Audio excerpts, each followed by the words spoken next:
Thank you. Thanks, and thank you everyone for being here to listen. I'm going to tell you two stories in a slightly different approach to the other speakers, and I'm going to abstract a little bit from the legal questions of free movement to try and get to what I consider two of the main political challenges when it comes to free movement. Political, even perhaps philosophical challenges. The title of this day's work is Free Movement of Persons in the EU, a Loved and Feared Reality. So these are two stories about a loved and feared reality. The first story is that my grandfather, in the 1950s, moved from Sicily to Wales to work in the coal mines, along with many other Sicilians after the Second World War. He still lives in Cardiff. Since that time, obviously he didn't move under free movement provisions. That didn't exist at the time. The UK wasn't even a member of the European Union, but that doesn't affect my point with this story. Since the 1950s, he's gone to the Working Men's Club in Cardiff. In the Working Men's Club, it's not particularly gender balanced, but nonetheless had certain kinds of advantages. It's the way he was able to meet other workers, to socialise, to get help if he needed to find a house, organise childcare occasionally. Also, this was an important discussion. Also, discuss about politics, understand what was going on in the country. Eventually, even organise strikes. Minor strikes in the UK was something very important. If you don't know what working men's clubs are, perhaps you've seen a film by Ken Loach about the civil war in Spain, Land and Freedom. Before the main characters arrive in Spain, in the UK, they're listening to people explaining to them in the working men's clubs throughout the UK, particularly in Liverpool, which is where Ken Loach was interested in, people explaining why it's important to go and join the international brigades in Spain. So this is what the working men's clubs are about. And so every week my grandfather used to go there. It's been there from the 1950s.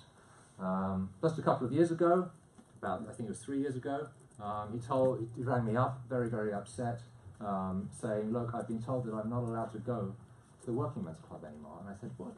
Why have you been told that you're not allowed to go to the Working Men's Club anymore? And he said, well, it's the young people who now run the club. They told me that I don't speak English well enough. So I can't come and participate in the discussions because I interrupt and I pose problems.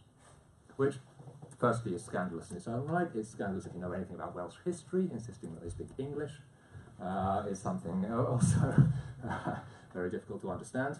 But so now he's stopped going to the Working Men's Club, and he's not the only one. Also, his friends from years have stopped going. A whole older generation have stopped going. I don't mean to paint Cardiff in particularly any bad light. It's perhaps one of the most welcoming places for migrants in the UK. It's not about that, but I think that the story of the Working Men's Club is indicative of a real problem when it comes to free movement of workers throughout Europe. That is that we have to recognise that the international workers' movement had a very important role also making possible the construction of the European Union and facilitating the mobilisation of workers, the mobility of workers, as well as their political mobilisation, solidarity between workers. And we have to ask ourselves, what if the international workers' movement doesn't perform that role anymore? What is going to replace it? I suggest that there does need to be a genuinely political replacement.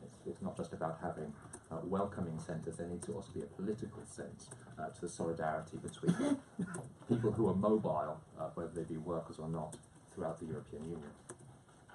That was the first story. Second story about a loved and feared reality of the EU, and then I will finish, is this. If you take a train, or if you've taken a train at any time in the past couple of years between the north of Italy and the south of France, it's a lovely thing to do. So if you're going from Milan to Nice, for example, the train will stop at Ventimiglia. That's the last station in Italy before you get to Monaco. And then highly possible that when the train stops in Ventimiglia, because they have to change something, I don't know exactly what they do, but it's possible that while you're sitting there in your carriage, someone will come up to you, someone you might suppose has come from somewhere else, may not be Italian, if you don't know, of course, ask you if he can hide in your luggage. And so you have to decide what to do with this person who says you want to hide in your luggage. Do you think maybe he doesn't have any right to be there, try and call the police or report him? Do you try and ignore this person? Do you say, well, you know, do what you want, but it's nothing really to do with me, you know, I'm not taking any responsibility? Do you say, yes, of course, I will help to hide you in my luggage? Now, probably each of us has our own response to what we would do in that scenario, and I don't want to suggest that any one response is better than another. But it's probable that whatever response we've come up with on our journey, instead of thinking of how lovely the free movement is between Italy and France, we might well be scared. Scared that the person hiding in our luggage might get found out, and then we might be involved somehow. Scared for the fate of the person who's had to get off the train, what's going to happen to him. We're confronted with the reality that is loved and feared of free movement in the European Union. That is the moment when the real faces us. And I suggest it's because there's no satisfactory answer to the question of what should be done that we are in such a difficult situation politically, each of us individually, to understand free movement and its implications. Because there's no satisfactory answer, some people will reach for irrational or emotional answers and start to justify why free movement is acceptable for some and not for others on the basis of nations, on the basis of ethnic belonging, on the basis of whatever, or on the basis of projecting fears onto the kind of person who's asked to hide amongst the luggage. Others of us might have a very different reaction and think that this whole situation on the train that we've just encountered is too reminiscent of similar situations which weigh heavy in our memory as Europeans. And so we start to become outraged about the frontiers and exclusions implicit in the European Union.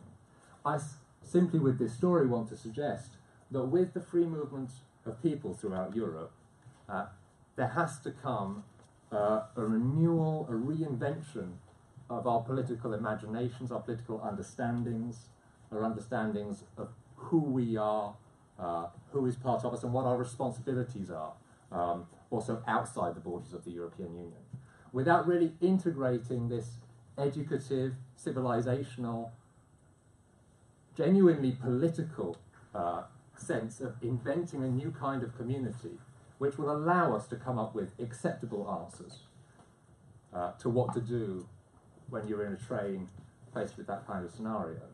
I don't think any of us will be fully comfortable with freedom of movement, and nor should we be. Those were my two stories about a loved and feared reality of free movement in the European Union. Thank you.